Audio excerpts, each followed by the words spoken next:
Now let's bring in Major Garrett now for a look at how the White House and the Trump campaign intend to get through this. Major, good morning to you. As you know, the ramifications are enormous on this. What are you hearing from the White House, and how are they handling it? Two questions there.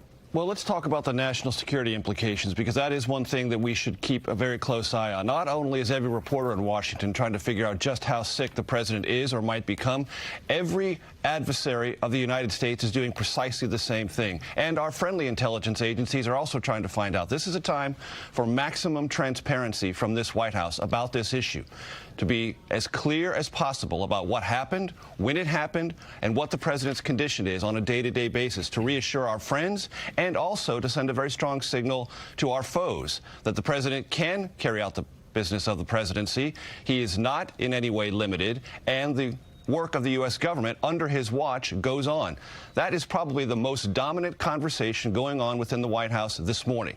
How to project that, how to carry that out, and how to reassure a somewhat nervous American public about this news development, but also to send that message globally to those who wish us well and wish us ill.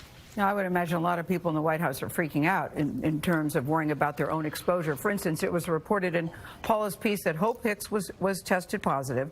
President Trump knew that and did a fundraiser in New Jersey. So I'm wondering about the timeline and who else might have been exposed to this. Well, this is going to be a classic illustration of what I just spoke about, Gail, the transparency. Yeah. You have to, as the White House, explain what the president knew, when he knew it, and those that you are actually contact tracing. Explain to the American public how this process works. Show what you're going to do.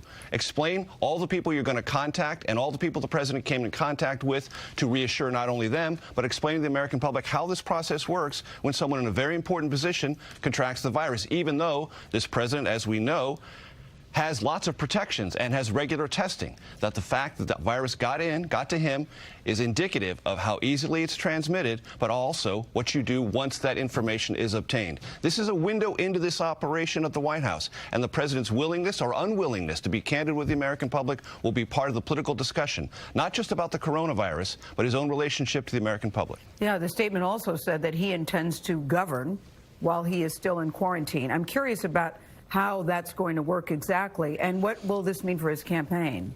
Well, let's talk about governing. The president can do that either from the residence or from the Oval Office with very limited contact with people. There'll be no contact with people. He can get lots of memos electronically. He can make phone calls. And certainly anyone who's worked in this White House, Gail, knows that there's many times the president communicates to them on very important matters via Twitter.